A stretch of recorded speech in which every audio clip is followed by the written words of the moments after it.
Tobatnya Salabah, sahabat Rasulullah Shallallahu Alaihi Wasallam. Salabah bin Abdurrahman adalah seorang pemuda kaum Ansor. Sejak memeluk agama Islam, ia selalu setia dalam melayani Rasulullah Shallallahu Alaihi Wasallam. Suatu ketika, Rasulullah Shallallahu Alaihi Wasallam mengutus Salabah ke ujung kota untuk suatu keperluan, sehingga dia harus melewati sebuah rumah milik salah satu sahabat Ansor. Ketika lewat di depan rumah tersebut, secara tidak sengaja ia melihat aurat seorang wanita yang berada di dalam rumah tersebut. Karena diliputi perasaan berdosa dan takut Rasulullah Shallallahu Alaihi Wasallam mengetahui apa yang telah diperbuatnya, maka Salabah takut dan lari hingga sampai ke pegunungan yang ada di antara kota Mekah dan kota Madinah. Suatu ketika Rasulullah Shallallahu Alaihi Wasallam mulai merasakan ketidakhadiran Salabah. Sudah 40 hari Rasulullah Shallallahu Alaihi Wasallam tidak berjumpa dengan Salabah. Kemudian malaikat Jibril diutus oleh Allah Subhanahu wa taala untuk menemui Rasulullah Shallallahu Alaihi Wasallam seraya berkata, "Wahai Muhammad, sesungguhnya Tuhanmu memberikan salam dan berfirman kepadamu yang isinya bahwa seorang laki-laki dari umatmu berada di antara pegunungan ini dan telah memohon perlindungan kepadaku." Mendengar wahyu yang dibawa oleh malaikat Jibril itu, Rasulullah Shallallahu Alaihi Wasallam kemudian mengutus Umar bin Khattab dan Salman Al-Farisi radhiyallahu anhu untuk menjumpai Salabah dan mengajaknya pulang. Umar bin Khattab dan Salman Al-Farisi radhiyallahu anhu kemudian segera berangkat dengan menyusuri perbukitan yang ada di kota Madinah. Sehingga akhirnya mereka bertemu dengan seorang pengembala yang bernama Zufafah. Umar bin Khattab radhiyallahu anhu kemudian bertanya kepada Zufafah tentang Salabah. "Mungkin yang Tuan maksudkan itu seseorang yang lari dari neraka jahanam itu," kata Zufafah. "Sebab setiap malam dia keluar dari kawasan pegunungan sambil meletakkan tangannya di atas kepala sambil berkata, 'Mengapa tidak engkau cabut saja nyawaku dan engkau binasakan tubuhku dan tidak membiarkanku untuk mendapatkan keputusan?' Lanjut Zufafah. "Itulah orang yang kami cari," kata Umar bin Khattab radhiyallahu anhu. Akhirnya dengan diantar oleh Zufafah, Umar bin Khattab dan Salman Al-Farisi radhiyallahu anhu berjalan menuju pegunungan. Dan ternyata memang benar adanya, ketika hari menjelang malam, Salabah keluar dari lereng perbukitan dengan meletakkan tangan di atas kepalanya, seraya berkata seperti apa yang dituturkan oleh Zufafah. Umar bin Khattab radhiyallahu anhu kemudian berjalan mendekati Salabah dan mendekapnya. "Wahai Umar, apakah Rasulullah Shallallahu Alaihi Wasallam mengetahui dosaku?" tanya Salabah. "Entahlah, beliau hanya memerintahkan kami untuk mencarimu," jawab Umar bin Khattab radhiyallahu anhu.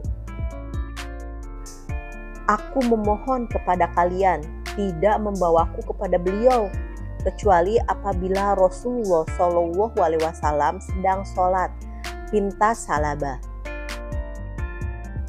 Kemudian Umar bin Khattab dan Salman Al-Farisi radhiyallahu anhu membawa Salabah bertemu dengan Rasulullah Shallallahu Alaihi Wasallam.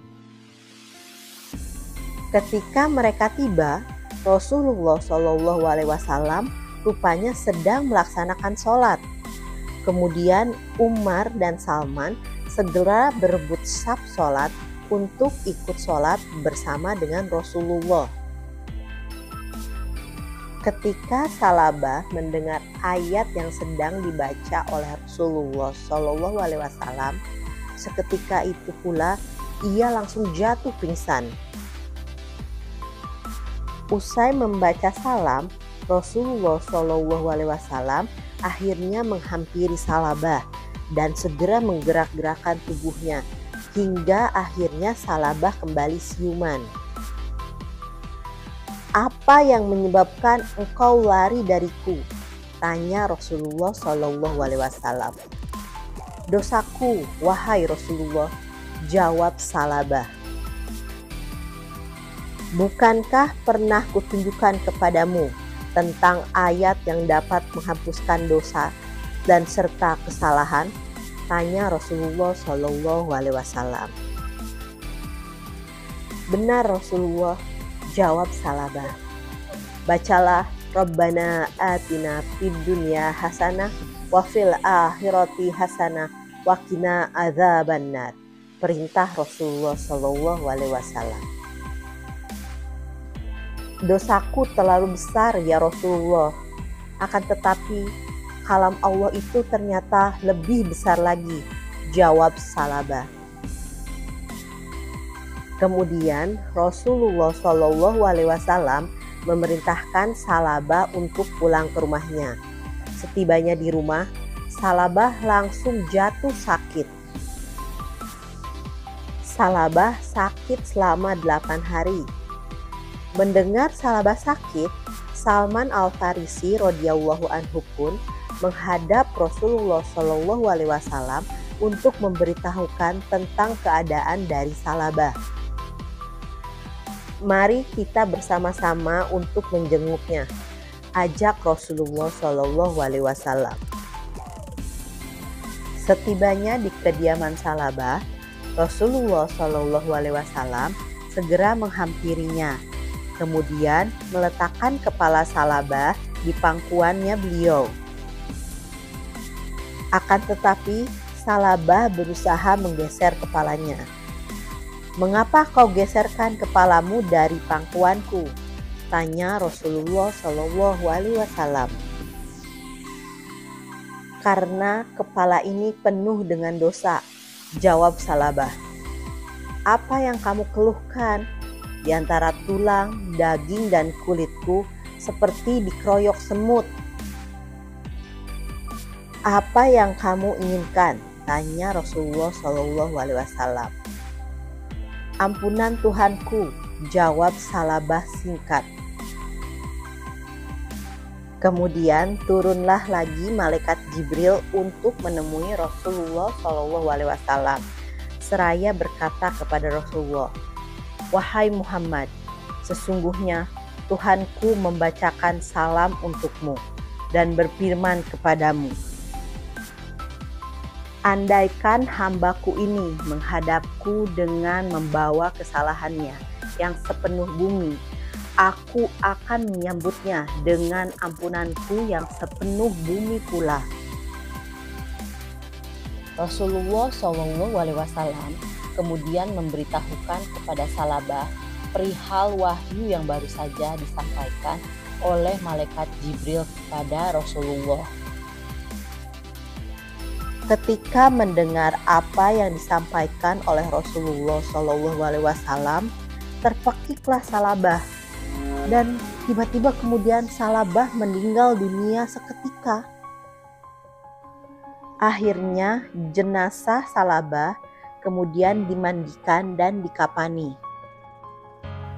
Ketika telah selesai mensolati jenazah Salabah, Rasulullah Shallallahu Alaihi Wasallam berjalan sambil berjingkat-jingkat. Mengapa Anda tadi kami lihat berjalan secara berjingkat-jingkat? Tanya salah seorang sahabat. Demi zat yang telah mengutusku dengan benar sebagai nabi, sungguh aku tidak mampu meletakkan telapak kakiku di atas tanah, dikarenakan malaikat yang turut melayat Salabah sangatlah banyak, jawab Rasulullah Shallallahu Alaihi Wasallam. Demikianlah kisah tentang Salabah. Kisah ini menceritakan tentang rasa takut seorang hamba yang merasa melakukan dosa besar, ketakutan akan kuasa Allah Subhanahu wa Ta'ala.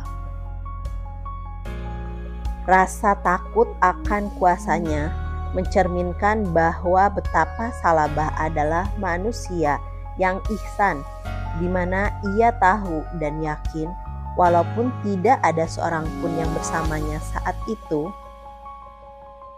namun Allah Subhanahu wa Ta'ala itu ada dan mengetahui apa saja yang dilakukannya. Takutnya Salabah akan azab Allah Subhanahu wa Ta'ala atasnya, segera menuntunnya kepada penyesalan. Penyesalan yang penuh dengan sujud dan tangis selama 40 hari. Hingga Allah Subhanahu wa Ta'ala pun menunjukkan kasih-Nya dengan mengirimkan malaikat Jibril untuk mengabarkan mengenai Salabah yang berada di atas pegunungan, di tempatnya sedang bertobat.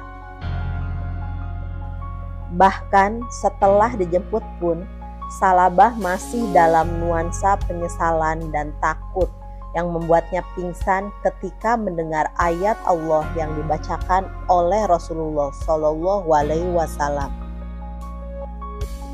Penyesalan yang kemudian menyebabkan sakitnya Salabah, hingga Allah Subhanahu wa Ta'ala menegaskan keagungannya dan ampunannya kepada Salabah.